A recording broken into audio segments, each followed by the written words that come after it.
this webinar so that if you miss it or want to pick up something later or want to share it with others in your chapter, you can log on to the NMA website, find it. It'll be available in a few days, and then put it on. I like to say you can do NMA webinars in your bunny slippers, 24/7, anytime, any place. So couple of housekeeping items first. Semi is perfectly willing to take questions throughout, and I think how we're going to handle that is we'll ask you to put them in the chat room if you can, or raise your hand. And our rule was if we see something that I think Semi wants to answer as he's talking, fine. Otherwise, we'll save everything towards the end for a Q&A. So, because we want to get your input, that's one of the value adds, I think, to our NMA webinars. So, if you will, let me introduce our speaker. He is Misipati Semi Bird. He is founder and executive director of Team Concepts Training Services and TCTS Leadership Academy in Richland, Washington. That's in the Tri-Cities in Washington State. Semi has been from the battlefield to the boardroom and academia in between. He, as an Army Specialist, Green Beret, he received 2 of our nation's highest awards for heroism and valor on the battlefield, the Bronze Star for Valor and the Purple Heart for wounds received in combat. He knows firsthand the value of developing high-performance teams and the impact on organizational performance. He's held several senior positions in training and leadership development, working in government, banking, and education. In his last position, he led strategic training initiatives as the Director of Training and Leadership Development for a U.S. government agency. He was on special assignment a couple of years ago where he served as senior advisor to the U.S. ambassador in Bangladesh. He earned his first graduate degree from Villanova University, where he studied human resource development, and he's currently working on his PhD. So many of you know Semi has been at our annual conference as a keynoter and a presenter 2 times, and so he's not a stranger to many of you. So let me, at this point in time, turn the meeting over to our presenter, Misipati Semi Bird. Semi, it's all yours. Thank you very much, Steve. Good morning, everybody. On behalf of Team Concepts Training Services and the Leadership Academy, I'd like to welcome you to Leadership for the 21st Century. We're going to go over some material that I think you're going to find highly beneficial as you move forward in your leadership growth. You know, one of the things that we see in the industry, and many of you out there are fully aware of this, is as we promote people, we typically promote people from within the organization who are good at what they were doing, right? As an operator, as a technician, as a senior engineer, and then we promote them up into a position where they're utilizing different job skills that they don't already have. For instance, leadership and management require a whole separate set of skills than civil engineering, mechanical engineering, project controls, etc. So I appreciate you guys being here and educating yourselves and hopefully putting some tools in your toolkit so you'll be successful moving forward. When we look at leadership at the 21st century, one of the things I had to ask myself is, what does that look like? Well, we're talking about different generations. You know, the largest generation leaving the workforce is my generation, baby boomers. Some of us are on our 3rd retirement, depending on how old we are, you are. But we're attriting like there's no tomorrow. And then the new generation that's coming in, the millennials and the zillennials, the brand new empirically qualified generation, is popping into the workforce by droves. And so how we operated and what motivated us during our time is much different than what these new employees, this new workforce requires of us. And so we wrote a Centric leadership theory. I'm going to share that with you. I hope you find it value added, and we're going to drive on. If you look at your main screen, one of the things I wrote after spending some time in the Middle East, Iraq to be particular for this one instance, I wrote, a leader's abilities were often tested at the crossroads of adversity. And I was fortunate, Steve alluded to it in my introduction. I received a presidential medal for valor, but the medal was actually for leadership, right, in combat. And without going into detail of what that was, I will say having the abilities prior to finding myself in that situation was the reason why I'm here speaking with you today. You don't want to find yourself in a difficult situation and not have the tools to be successful. And that's how I look at our leadership journey, always looking to bring on tools and competencies to help us be successful. All right, let's try this. So welcome to today's webinar. Another quote: I believe the two most important characteristics a leader can possess are the willingness to look inward and the courage to change. If you're not looking inward, if you're not looking to take an analysis of yourself and how you're doing, I want to say you're wrong at the get-go. This has to be the foundation that drives our professional growth. How am I today? What are my strengths? What are my weaknesses? Where are my gaps? Looking at my organization, who are my people? Who are the people that I'm leading? What are their needs, right? And if we talk about treating others the way we want to be treated, well, that was a wonderful aphorism, right? The golden rule. Who can deny that? But there's another reality to that. I'm a warm and fuzzy, soft and squishy gummy bear kind of a guy, right? I'm a social, emotional person. But some of my best friends are very technical, very analytical. They don't need that soft touch when we approach or when they're approached. I personally do. I respond better, right? But if you try that personal approach with them, unaware of how you are, you may turn them off. You may have the opposite effect. Instead of motivating them, perhaps isolating them. And if you look at an MIT study that came out, MIT, the Sloan School, they said, look, all of our empirical studies are showing this. When a person is more self-aware, they cannot have any better skill than that. So let's drive on. I'm gonna introduce you a little bit to myself. Many of you guys know me. Most of my life was in the military. 23 years of military service, mostly in special operations and intelligence. I spent time with the federal government, with the Department of Energy and the Department of State. I've been a law enforcement officer. I've been a federal officer. I am an entrepreneur and businessman. I have some education, as Steve alluded to, and my PhD studies that I'm rounding into the fourth quarter on are in industrial and organizational psychology. I was going to start off in education because I love knowledge, I love education. But I said, for what I do, what is more appropriate? And it's understanding those psychological impacts on the workplace and how we engage with our staff. Many of you already know some of the problems that we find ourselves in most often are not technical related or regulatory issues or procedure issues. They're people issues. How do we deal with people? Hence my motivation to go into industrial and organizational psychology. So when we talk about leadership for the 21st century, I've got a couple objectives for you. I want to introduce you to employee-centric leadership theory, or ECL, if you will. And then I give you kind of a start on your journey for finding your natural style of leadership. Here's the deal. A lot of people create curriculum and put on courses, and there's an expectation that once you leave that course, you're a changed person. I personally think that's a failed approach. I think you will always be the person you are. You have your natural tendencies. Again, being self-aware, I'm going to recognize that and then take the tools or the skills that I learn in training, such as this webinar, and adapt it to me.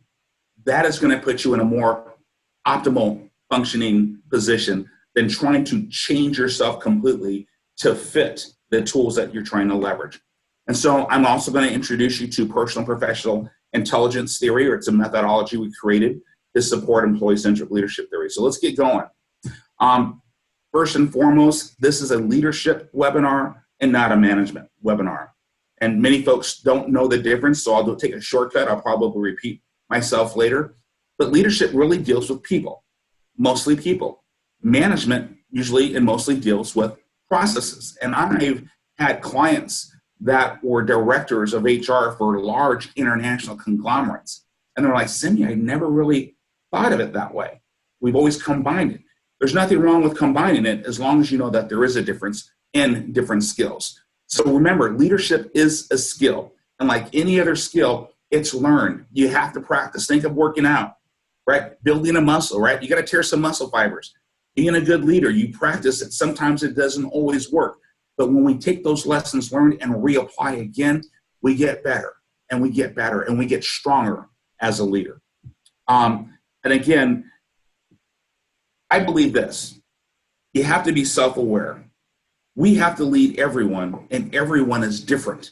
And it requires a lot of effort to say, look, I've got 50 employees. How can I possibly know everybody? We be surprised what your capabilities are. And you're going to find that pretty soon you're going to know each individual's motivations. All right, let's drive on. I'm going to talk to you about personal and professional intelligence, and I've got a screen for that. And we're going to really focus on people side of it. So when you look at employee-centric leadership theory, it's pretty much an emergent theory. And all that really means is this. We have empirical data, research that's already been done, right? And so I literally use existing research and proven theories and knowledge to say, well, employee-centric leadership, by taking the approach we're taking, focusing on our employees, putting them first, prioritizing them over mission, believe it or not. And yes, you just heard a military person who has spent time in combat was saying, we need to put our employees as a priority over mission. Who accomplishes the mission? Our employees. All right, driving on. Again, focusing on employees, engaging them at the highest levels, and the key word in that is engagement. Employee engagement. Employees that are engaged, just to throw a statistic out you, depending on what study you look at, Gallup or any of the other ones, performance enhances by at least 45% when you are engaging your employees. When you're not engaging your employees, performance goes down. And if we look at the number one reasons why people quit, as you all know, they quit bad bosses. Personality problem. It's a personal issue, not with the company, it's with their boss. All right. Driving on, employee-centric leadership theory. Here's some numbers I just want to put up there for you. You know, I believe, based on the numbers and based on the studies, that if you embrace this, you're going to look at organizational performance increase anywhere from 25 to 50%, depending on where your company currently is. At the low end, you're going to get a bump of at least 25% based on the science we're working off of. You're going to increase retention because when employees are happier and they're motivated, they tend to stay.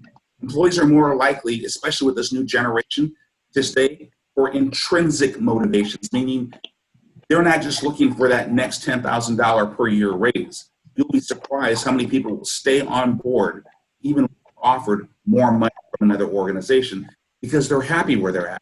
They realize if I leave, I'm not going to get this kind of treatment anywhere else. So they're more likely going to stay on board. We're going to find team cohesiveness, people working better together. We're going to model those behaviors, and we're going to help them thrive in that organization and environment.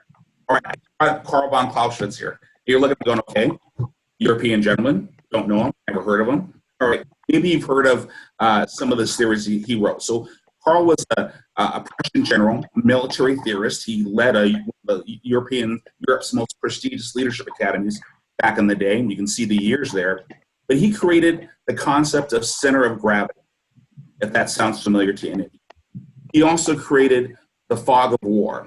And I'm going to walk through that and explain it a little bit more in detail, but I'm going to keep it simple.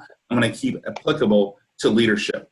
So when you look at center of gravity, just as a quick definition, center of gravity is really, what is the strength of a thing, right? What is the strength? What is the center focus, the key nexus, if you will, of performance or how they do things? And if we look at our organizations and how organizations function and accomplish the mission, you got to ask the question, what is the center of gravity? Is it the employees or is it the leaders? And a lot of people really believe, well, it's the leaders because we are in charge, right? We set the vision, we do this, but we're not doing the work. It's the employees. Employees are the center of gravity. The key thing to understand is this: we lead and manage the people that do the work. We no longer do the work. Hence, again, we have a different function. We have different roles, being a leader and being a manager, than we used to prior to being promoted. So now when we talk about the fog of war, the fog of war, as Carl von Clausewitz intended, is this: when military leaders or any soldier, based on his approach, goes into combat, and you have casualties, and you have death, and you have all these distractions, and it literally is hell on a battlefield, who are ill-prepared, find themselves struggling with making decisions. They find themselves struggling with taking the right courses of action because they're more focused on the distractions and they have nothing to default to, meaning if you don't already have the skills or have a good idea or understanding or baseline capabilities, when you find yourself at that crossroads of adversity, you're going to get paralyzed. Well, as a high-performing leader and as a high-performing manager, That is not the time to be paralyzed. That is the time to take action. So don't get caught up in that day-to-day fog of war of just being transactional. When we look at leaders, here's the key thing to understand. Leaders, you are the center of gravity for organizational culture. And why? It's simply this. You've got the power, right? You've got the position. You've got the title. You've hence got the authority and influence to make change and control the change within your organization. This is why you can take a low-performing organization and bring in a high-performing leader, and that organizational performance metric goes up dramatically depending on how impactful that leader is and or what their lines of effort. But then you take a high-performing leader, I'm going to change that around. You take a high-performing organization and you bring in a low-performing leader, and what do you think happens to that organization? That organization starts to go down performance. Don't take my word for it. There's too many empirical studies out there that'll vet this out.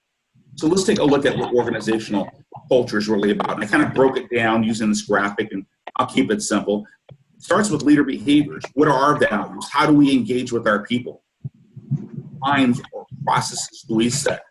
It's about our practices and team cohesion. You know, in a special forces team, optimally functioning, we have 12 people. Each person on that team has a position, meaning they have a skill in their position. A weapons sergeant, an engineer sergeant, an intelligence sergeant, a medical sergeant, a communication sergeant. You get what I'm saying? Everybody has a skill, and every position has a senior and junior position. So we're in nonstop coaching. Do you see how we've set up our practices to say we are now leveraging different competencies and different skill sets, leveraging that towards our identified mission, which puts us more into that high-performing category. If we look at a shared purpose, values, and goals, most organizations, and I'm going to ask you guys a question. This is rhetorical, but I'd like to hear some feedback at the end when we get into questions and answers time. Do you guys have a mission statement for your organization? And if you work for Boeing or you work for Bechtel or you work for Mission Support Alliance, and I can go on, right? Blue Cross Blue Shield. I'm not talking about the corporate mission statement. That's beautiful in quotes in the website. That's probably 6 pages long. I'm kidding. I'm talking about for your organization. If you work in the human resources organization of Blue Cross Blue Shield, think about it. Your mission is going to be different than the overall organizational mission. So what is the mission for your functional area? You have to ask yourself that question, because all those employees, they should understand it, and they should be leveraging or aligning their jobs, their lines of effort towards completing that mission. And let me bring the generational thing back up. If you're talking about the zillennials and the millennials, here's what they want. They want to know, what is our mission? Where are we going? And where do I fit into it? My generation is like, how much am I getting paid? Right? When do we get paid? Job security? Do I get a retirement? Do I get a pension? All right, I'll suck it up and drive on. This doesn't play anymore with the new workforce, and we'll talk more about that moving forward. Then we look at what's visible in our day-to-day efforts, right? A high-performing team. As we come in every day, are we engaging with one another? Is that what our culture's like? If I have a differing professional opinion, do I first put the shields up and start competing with you, or do I keep the shields down, bring you closer in, and together we discuss it? Maybe you'll learn something. Maybe I'll learn something. So how do we conduct our day-to-day business, right? What are our displayed behaviors? Because on the personal side, we typically marry our opposites, don't we? We typically seek out someone who's different from us. You know, hence that aphorism, opposites attract. You can use the Chinese theory of yin and yang, creating harmonic balance within specific relationships. The same thing applies. But for some reason, when we get to the workforce, differing personalities usually results in conflict, right? Well, does your organization display the behaviors that when we have a difference, we embrace where that person's coming from and seek guidance and clarifying questions so we better understand? And if we disagree, we agree to disagree.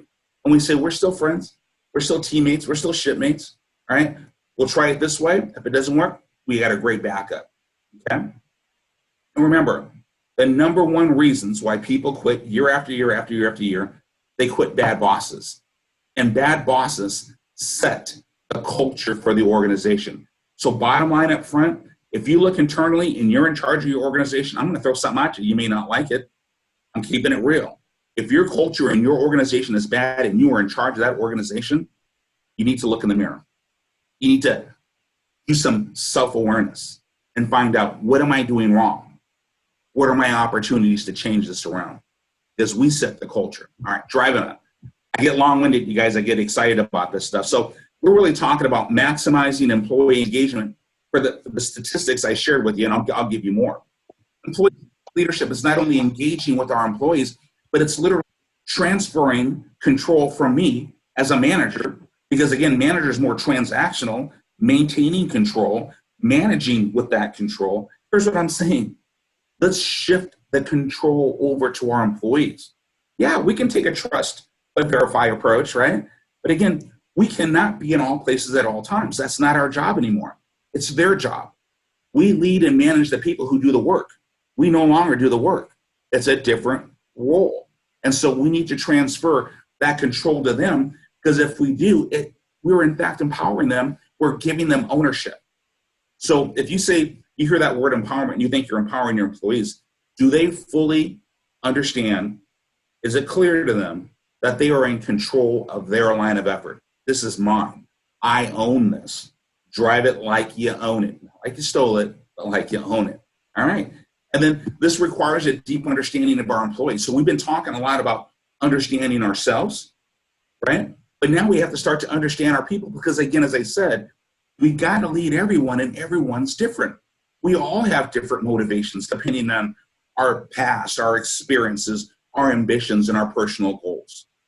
By understanding your people, you will in fact start to demonstrate, how should I say it, higher levels of emotional intelligence, because you're going to be hypersensitive. You're going to be hypersensitive. You're going to empathize more. You're going to be more understanding. And think about it. If people are quitting us, I think it's a very good chance that they're quitting us because they do not think that we care about them. How many people are more likely going to quit their job knowing that their boss has an unconditional positive regard for them? Most people won't. It's going to be something, my husband is being transferred, my wife is being transferred, right? Or I'm moving back home with there's going to be something else. They're not going to leave because of us or because of a bad culture that we facilitated. It's also going to integrate employees into the mission. So when we talk about inclusion, my version of inclusion is, if you've got a seat at the table, you've got a seat at the table. If you're on the team, you're on the team. With employee-centric leadership, that is one of our practices. It's one of our concepts. If you're brand new right out of college, if you're brand new right out of trade school, if you're brand new organization, you're at that table in that employee staff meeting, guess what? I want to hear what you have to say. I don't care how much experience you have. I don't care what your background is. I care, right? But I care about you and what your viewpoint is. What are your lens telling you? What are your thoughts? A lot of times we have this new generation come into the workforce, and we have X generation, and we have the baby boomers who are in charge. And we say, you youngsters, you got to make your bones. You millennials, oh my gosh, there's a millennial problem. People just don't know that it's a different approach. All right, let me drive on. Employee-centric leadership theory, understanding the center of gravity. We got to make sure our employees understand that they're valued, and we have to empower them, and we need to engage them. And so here's a simple chart I brought up. Look to the upper left when you see culture of engagement. And it's a simple question. Does your organization have a culture that motivates, empowers, challenges, and respects employees? What would they say? Can we take these questions that I've given you, put this in a little, what do they call that, little survey tool that you can use, right? And throw it out there to your team? Try it. How about motivating and relating? Do managers motivate their employees to give their best? Motivating employees, they didn't teach that in college. They didn't teach that in trade school. I learned that as a civil engineer. Probably not. Hence why you need to come to National Management Association webinars and trainings that they provide so that you can learn how to motivate people. Are managers building strong relationships and developing cohesive teams? We go down to strategic alignment. I alluded to this earlier. Do employees understand what the mission is and where do they fit into the mission, right? What am I working towards? Because this newer generation, no matter how much you're getting paid, They're not comfortable with being the hamster in the wheel, right? And take a note of this. Don't take my word for it. Study it. Millennials, out of all the generations, it's not that they lack loyalty. They want to be challenged. They want to grow. And if they are not getting that within that organization's culture, they're going to leave. And the studies are showing that millennials are leaving organizations within the first year to 2 years. They are very mobile. And if you don't treat them right, that workforce is going to transition to some place that will. And then managing the execution, right? Are we clearly defining the expectations? Do people know what we expect of them? Have we done, I'll give you a little tip, R2A2, roles, responsibilities, accountabilities, and authorities. Has that been laid out? And please don't tell me anything about a position description, because all of us on this conference, on this talk, we know that position descriptions are not accurate to what we do day in and day out. But taking inventory of clear roles and responsibilities, that will. And that's a living document, by the way. So here's just some studies. Gallup finds that employees who are involved in, enthusiastic about, and committed to the work in the workplace, they are engaged, right? Organizations with moderate to high level of engagement usually sees 22% higher productivity, right? And there's some more stats that we've got here. I just wanted to put this up. 48% fewer safety accidents. This is key. We have less safety incidents, less quality incidents, less patient issues if you're in the healthcare, when employees feel engaged, motivated, and are empowered. It's crazy, but the studies don't lie. And there's multiple from different studies that talk about it. Retention, it costs us an arm and a leg to staff someone. Quickly think about this. You lose one of your key players. Number one, they're taking that tribal knowledge or that site-specific knowledge, right? They're taking that with them. And then we bring someone else into the organization. They may have the degree or the education or the certificate, but how long is it going to take them to go from forming, storming, to norming and performing? It's going to take them a while. So all that time, they're not operating at full capacity. And not to mention that usually you can put a birthday candle in some of these postings we put out, right? How long does it take to hire and onboard someone to our organization? Engage with them, treat them right, you're going to retain them, and they're going to perform at a higher level. And another question, is your management team truly engaged with your employees? Yes or no? What would they say?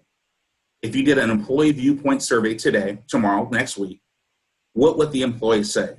Are we engaged with that? If so, what does our percentage look like? Because some of the percentages now, depending on where you look, only 16% of employers are engaged according to their employees.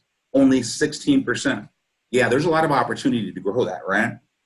So ask your employees, find out. And here's another one, and I've done this. I may repeat myself, but this is worth repeating. If you ask your employees right now, do managers prioritize you or the mission? What would they say? Or the stats. The employees are going to say, my managers prioritize the mission, not us. It's all about the mission. And guess what? We think managers say when you ask them. You're right. Managers say, no, we prioritize our employees. So we have this disparity, right? This lack of continuity of understanding. And because of that lack of continuity of understanding, that affects our motivation to do our work. We need to make sure we have that continuity of understanding. Here's our generations. This is kind of a snapshot. And because the millennials just really rolled out last year and a half, you're not seeing a lot of understanding about the personalities and dispositions and tendencies of this new generation. But where the science is going, and at Team Concepts, we try to keep our finger on the pulse. We're starting to see that the zillennials are very much like the millennials, with the only change that they're capturing right now is that zillennials are a little bit more entrepreneurial, which I find to be awesome. We can work with that, right? So let's talk about how different generations communicate. Baby boomers, there it is. We're 1946 to 1964, right? No one has to raise their hand or put anything in the chat box, identify yourself unless you want to. But our communication was face-to-face. It was phone call. It was that interpersonal engagement, direct. Gen X came in and said, we can deal with that face-to-face, but guess what? Baby boomers, we have this thing called internet now. It's amazing, right? And the wheel, I'm kidding. So they liked clear, direct, and transparent. And there was a key, transparency. So they wanted, if you know something, share it with me. Don't hide anything. I want to be part of this. And that continued on with the new generation. Yes, the X-Gen was slightly skeptical of the old school managers and leaders, But now we got into the new generation. They wanted that transparency, but they also wanted to know, what is our mission? What is our vision? What is our strategy? And again, where do I fit in? Where do I fit in? Keep in mind, millennials are very hyper-connected. They're very technology-driven. And people used to say when they see millennials walking through the parks with their faces glued to their cell phones, they used to say, these are antisocial. That's not true. It was the technology that facilitated that hyper-connectivity need that millennials have. And zillennials are much the same. So what do we value in the different generations? Well, my generation, experience, expertise, hence when that young person comes on board, you got to make your bones. You got to demonstrate. You got to prove yourself. And you see how we're already building a gap right there between the two generations, right? We value that loyalty, right? Your political knowledge, your institutional knowledge. But then Gen X, they wanted efficiency, right? They wanted a work-life balance, right? I have a family. That's important. I need to take care of them, hence job security. And millennials and also zillennials, they still want that fast-paced work environment that X-Gen wanted, but they want empowerment. They need empowerment. They need to get it, and they want to be a part of it. They want creativity and innovation. They don't want the same old, same old. Ain't broke, don't fix it. Does not play well with the new generation, right? And as I said, they're hyper-connected. So how do we approach work? My generation, you're here to work. Leave your personal stuff at home. Well, we now know in the 21st century, everything at work includes personnel and personalities. And guess what? You find yourself as a leader, you'll have roles like psychologist, marriage counselor, right? Addiction therapist, all of the above, all duties unassigned are yours, right? And our X-Gen, working independently, learning to fly, multitasking, or equal to the task. But the new generation close to that Gen X, they're all about working together. They love collaboration. And here's another key, the work. They want the work to be meaningful. I'm not just doing this because you tell me to do it. I'm doing this because I love to do it, and I feel valued when I do it. Hence engagement, hence employee-centric leadership. I'm giving them ownership. Trust but verify. I'm giving them ownership so that they feel empowered and they feel about a part of something better. Believe it or not, you're not going to believe it. The newer generations, millennials and zillennials, they actually want to be happy at work. Go figure. Most of our life is spent at work. I think they're onto something, folks. All right. So here's some numbers. 26%, again, according to this study, are actively disengaged. 29% of the workforce engaged.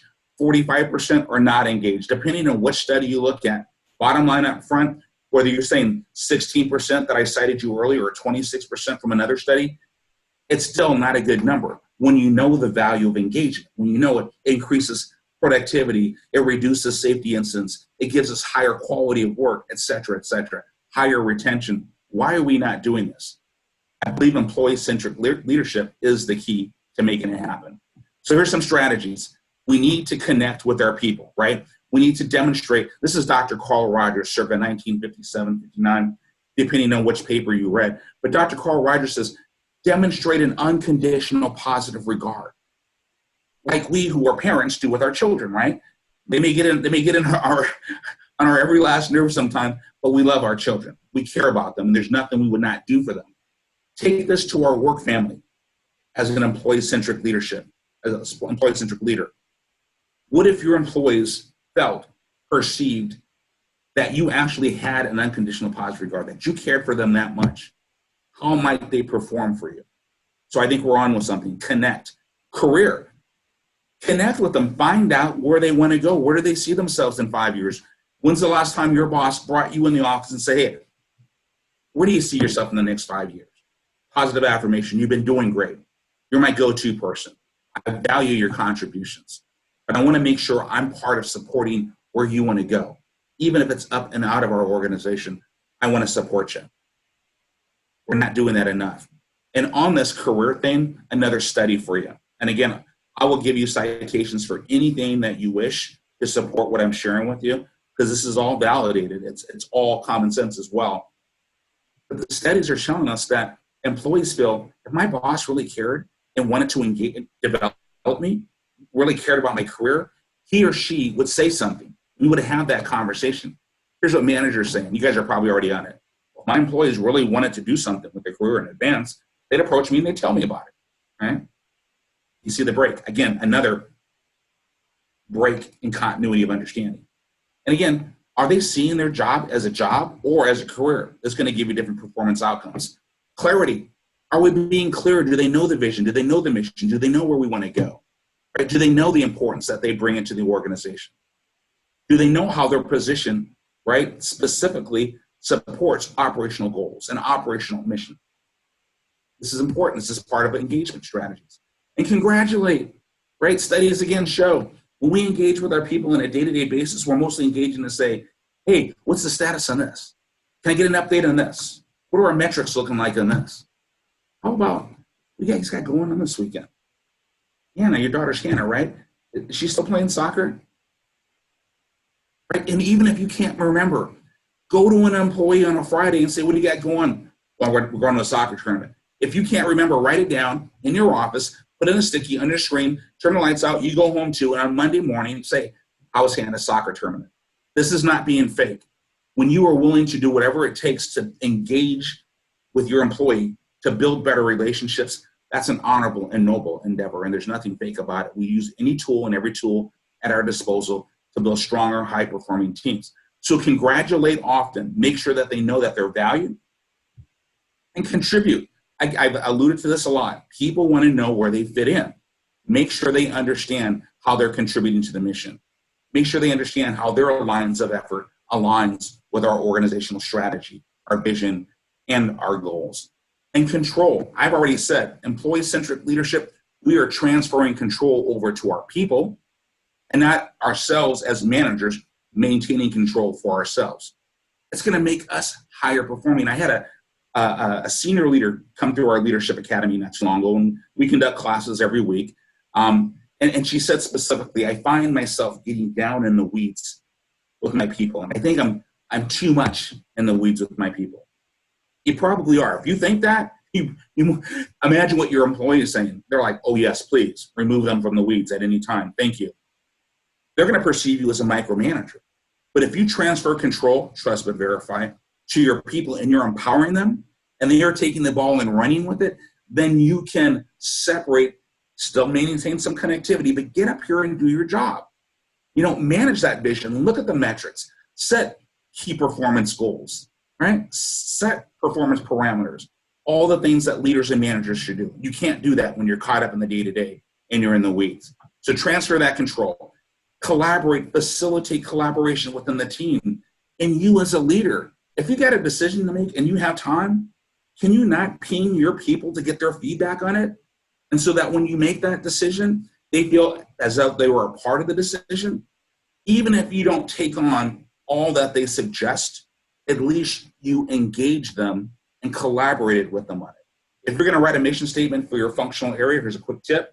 I think everybody should go back and do it if you don't already have one.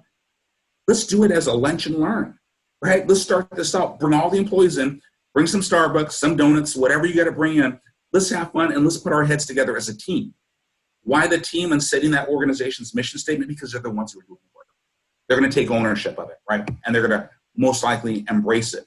And if it doesn't work out, they're not going to be looking at you, holding you accountable. We're going to hold ourselves accountable, and we're going to change. So great leaders are team builders. We create this environment, a culture that fosters trust and collaboration. And think about this, and I know I'm speaking fast. I'm trying to fit everything into our time allotted, but I will stay as long as needed. Trust. How many of you openly trust people that you don't like? Something to think about, right? So where people will say work is work, home is home, personal, professional, we don't mix. This is your work family. In the 21st century, you need to embrace that concept. Build relationships, because when you like the people working to the left and right of you, that goes with job satisfaction. When you like the people to the left and right of you, you're more likely to trust them. You're more likely to look for the better in them when times of conflict arises. You're going to insulate. Are you okay? What can I do? Relationships. All right, employee-centric leadership theory. Driving on. Credibility. Leaders' credibility is based on how you behave, how you're modeling, your role modeling, right? Dr. Bandura's theory of behavioral modeling. Leaders that model bad behaviors lose credibility within the organization. When we see our leader engage with another teammate in a very unprofessional way, or not showing unconditional positive regard, or not engaging, that's where we lose credibility. It's rarely because of their lack of technical knowledge. It's how they engage with people. That's what we're judging. So it's really about you and your ability to engage with your people. And confidence, you have to have self-confidence. You have to demonstrate that confidence. Also, is confidence not being able to say, you know what? I made a decision and that was not one of my best decisions. That was not one of my best decisions. And I want everybody to know it. But we had a backup. So we're going to go with plan B. And I think everybody was on support of that. We're going to roll with that. What if you make a mistake?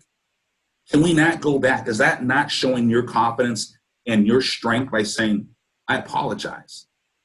If I came off that way and you felt this, I'm truly sorry for that. There's no shame in that game. You're not weak, you're strong. And it shows leader confidence. So think about confidence and then convey. Let them know what you expect out of them. Ask them what they expect out of you. Make sure you have that clear continuity of communication and meet often. When is the last time you sat for a one-on-one with your manager or your leader of the organization? If I have them in my leadership academy on day one, what they're usually telling me is, well, you know, every 6 months if we get time, but most certainly for the annual review.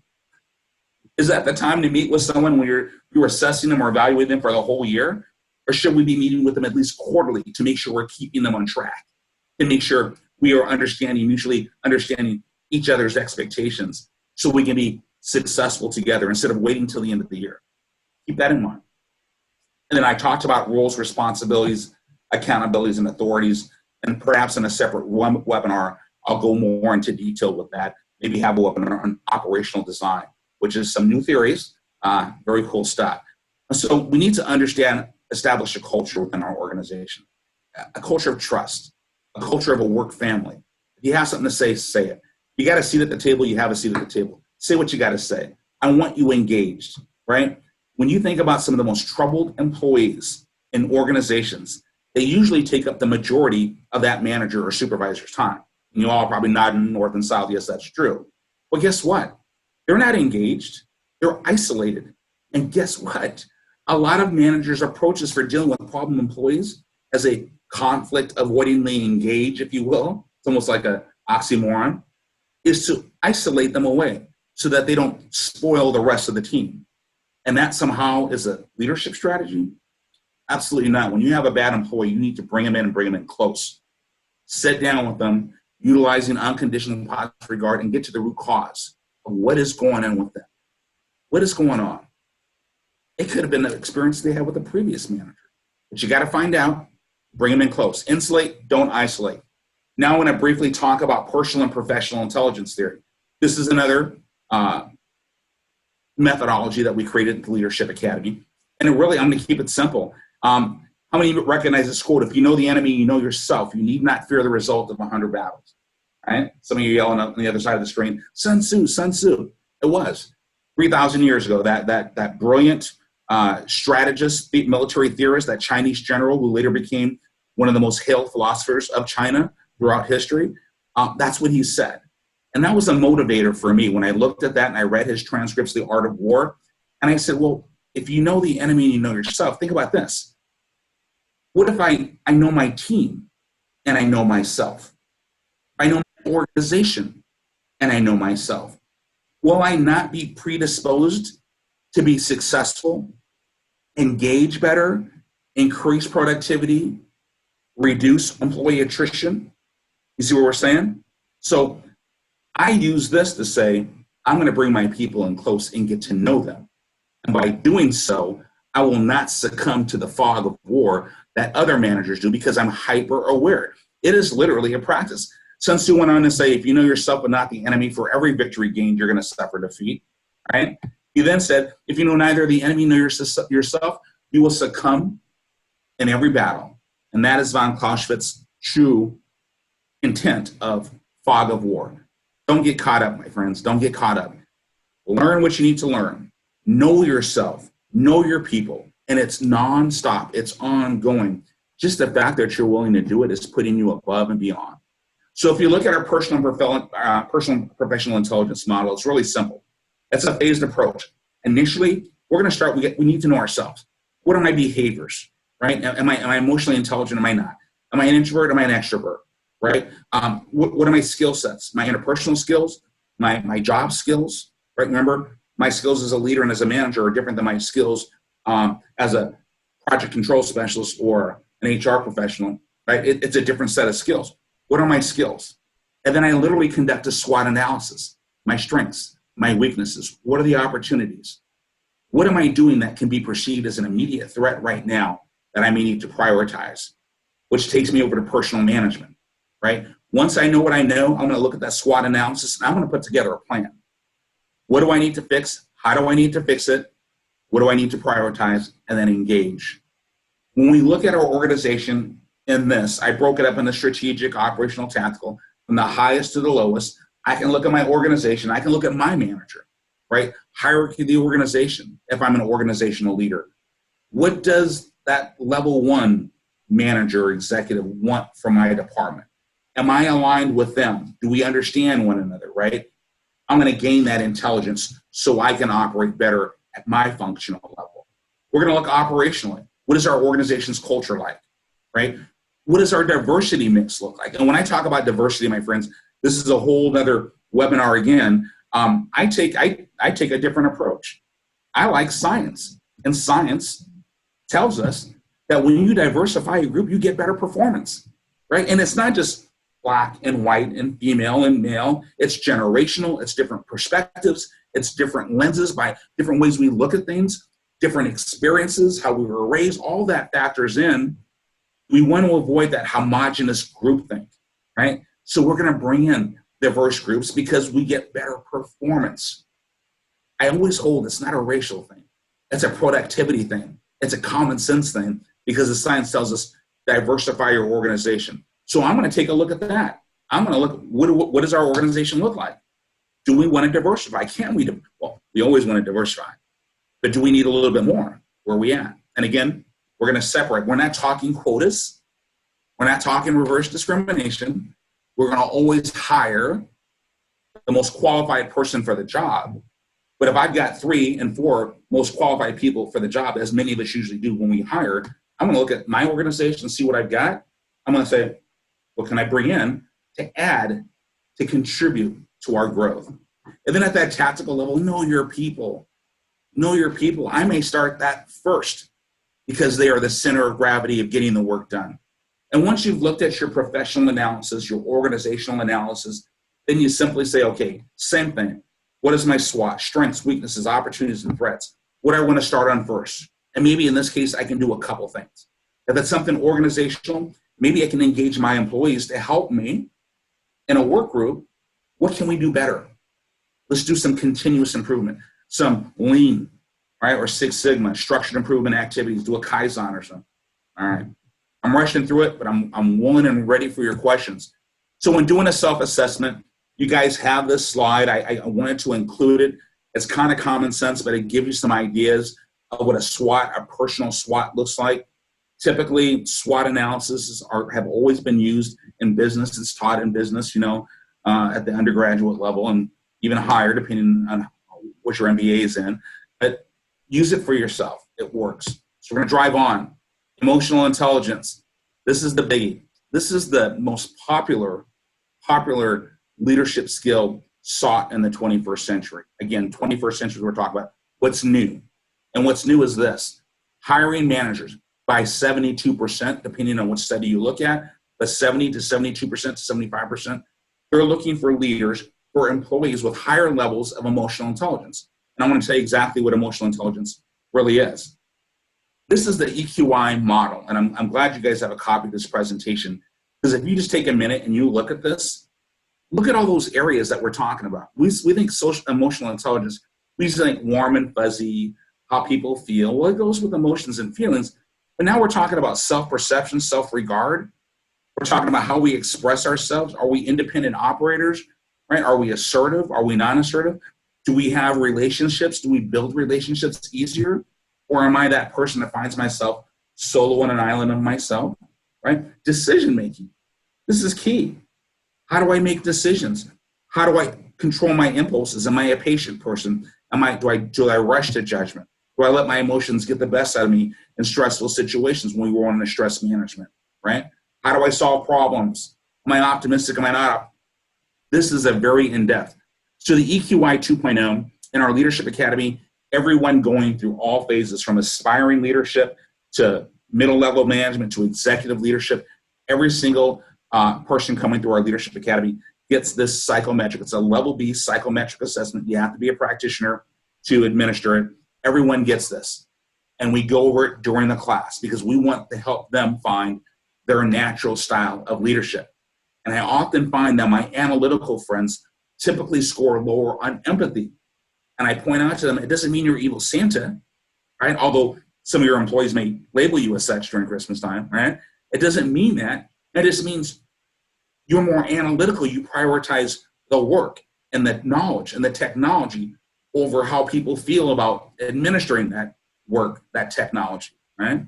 So we'll talk a little bit more about emotional intelligence, but it's really about social skills. Social skills. Emotional intelligence is the latest and greatest phrase for capturing a person's social skills at a very deep level. Because this is a leadership webinar, I also wanted to share Daniel Goleman's 6 Styles of Leadership. So his 6 Styles of Leadership correlates to that model I shared with you. It brings that out, and I'll tell you how it does. Commanding. A person who's more commanding will find themselves usually more that analytical person, that person who exercises more management versus leadership. They demand immediate compliance. Incidentally, leaders who take on the commanding style, hey, I need you to do this, I need you to do this, I need a status in this, okay, this is what I want. Instead of, what do you think? Commanders, they typically have the lowest ranking from their employees because it's not conducive to a high-performing environment, as these managers typically think it is. In fact, their people feel restricted in that they're waiting to be commanded to do something. They're not going to make a decision on their own because they're waiting for somebody to tell them to make that decision, right? It's going to bite them in the fourth point of contact. So we try to minimize that as much as possible. But here's our visionary. We want to mobilize people towards a vision. Think about employee-centric leadership. That's exactly what we're doing. We're laying out what our vision is, what our mission is, and how our people are crucial to accomplishing that. And by doing that, they understand their value to the organization and the organization's mission. Affiliative, creating those emotional bonds, harmony, team cohesiveness. Again, you can see in employee-centric leadership, I'm going to get to know my people to make sure that they respect the differences and that our differences makes us stronger. If I have an analytical person working with an emotional and intuitive person, right? The broader conceptual person working with that person, according to Dr. Jung's theory, that sensing person who's more analytical. Instead of us going like this, we should be going like this because we're seeing things clearly, more objectively, because we're both bringing something to the picture. That means we have to be able to get along in order to do that. So affiliative leaders, democratic, building consensus, team participation and engagement. They're more likely to support and they're less resistant to change. Are you a pace setter? Pace setter, again, you look at this, expect excellence, self-direction. That sounds awesome. However, like commanding, it falls in that category of having a negative impact on organizational climate because what leaders typically do who embrace pace setting as a leadership style, they are setting the standard high, which is a good thing. But again, you're only as fast as your slowest person. And if you think about it, we're all going on a run. See, I don't run a 7-minute mile like some of you may be running now, or a 6-minute mile, right? I think we're all going to run at different levels. And if my leader is starting out because he or she runs that 7-minute mile and I run a 9-minute mile, what's going to happen? I'm falling back. I'm getting more and more disconnected. And then what happens when we check out? Because you just drop out of the run. I cannot keep up. And you quit. You quit in yourself. It hurts your self-confidence. Getting you back on board is going to be very, very difficult. So watch pace setting. It's a good thing if you use it maybe in combination with some of these other styles. And then coaching, right? Developing people for the future. But here's what coaching is really about. Coaching is different than mentoring. Mentoring is more that sage of wisdom, that consultant, that career counselor in school, that person you bring under your wing and you give them guidance of better decisions. Coaching is literally giving a skill, transferring knowledge, right? Helping them do things better. So what a lot of managers do is they say, you're not doing this right. You're supposed to be doing this. Well, let's take a moment as an employee-centric leader to show them what right looks like. Let's do this together. Let's coach them so that they can be successful, because people want to be successful. When you can give your people wins, they want it. You get that dopamine dump, that Tiger Woods fist pump, they want more of that. You as a leader can facilitate that neurotransmitter release of dopamine that people just love and get addicted to. It's a good addiction in this case. All right, here's some closing points. And I can't believe it. I think we're on time, on schedule. I kind of like that military coming back. 21st century leaders requires different skills than the traditional managers. Keep in mind, we have a newer generation that requires different skills of our managers and our leaders than before, right? And you have to look inward. How would you assess your leadership skill?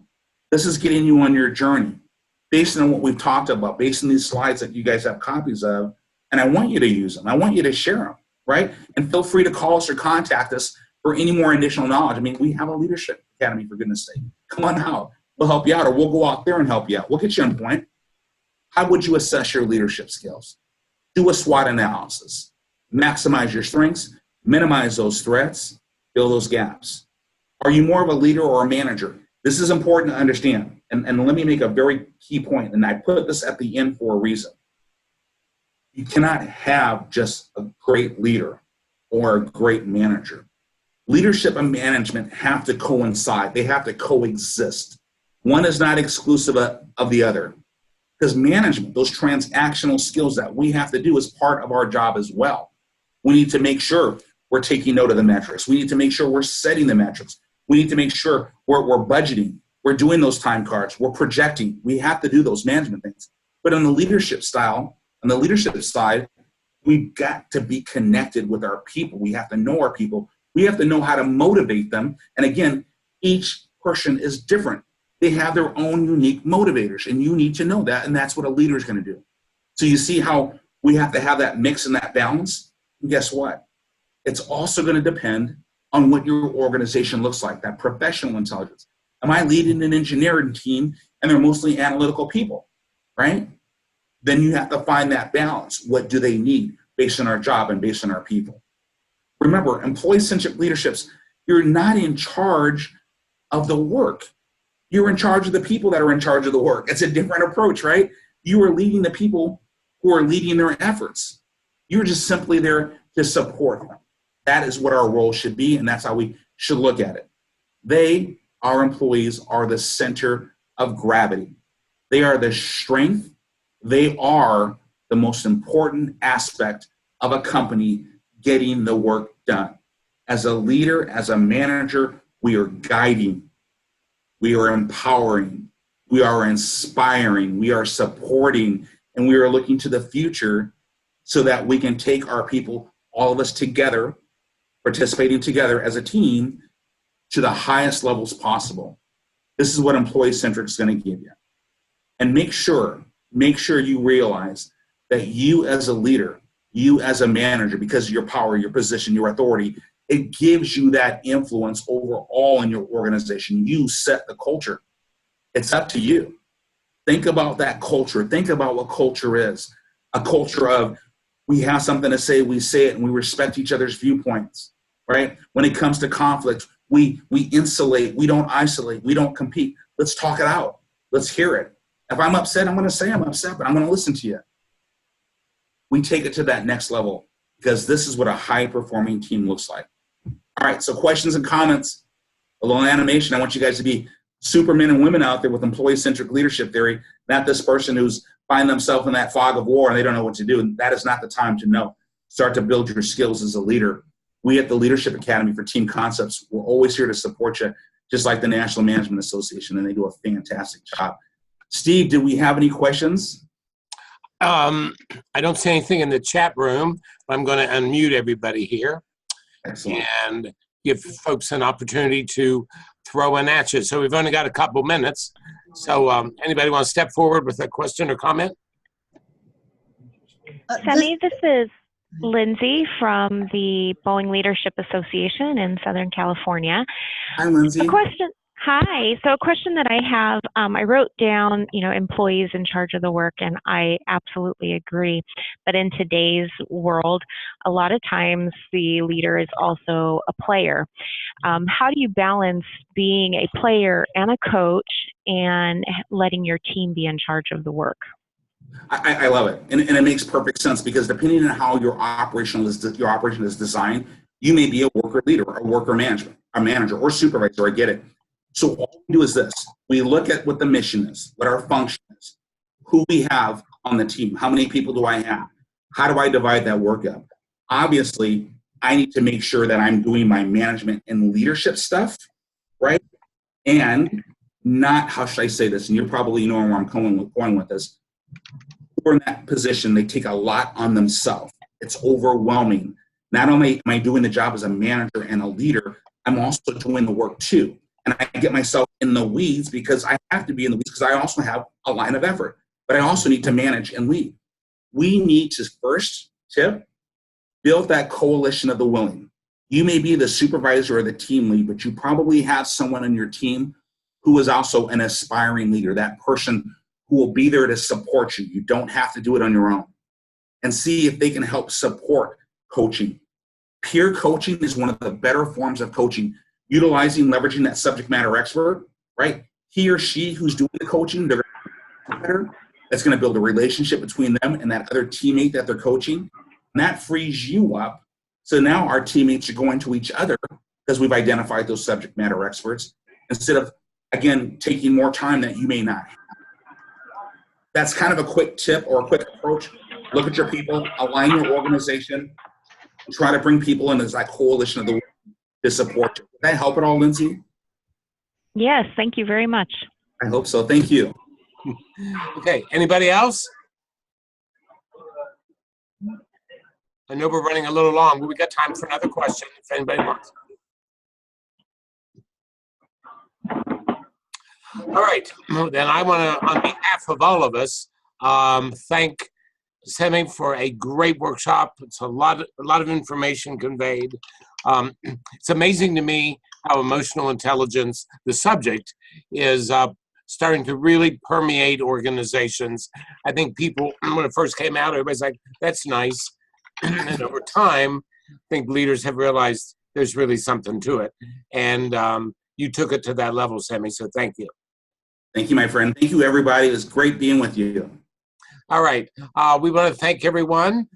Today is Thursday, so that means there's a weekend on the horizon. So let me wish everyone a nice weekend. And those of you that have travel plans the following weekend for Memorial Day, please be safe. So thank you so much. Thank you, Semi. And if you want to join us again at 3 o'clock Eastern Time, let us know. Take care. Bye-bye. Thank you.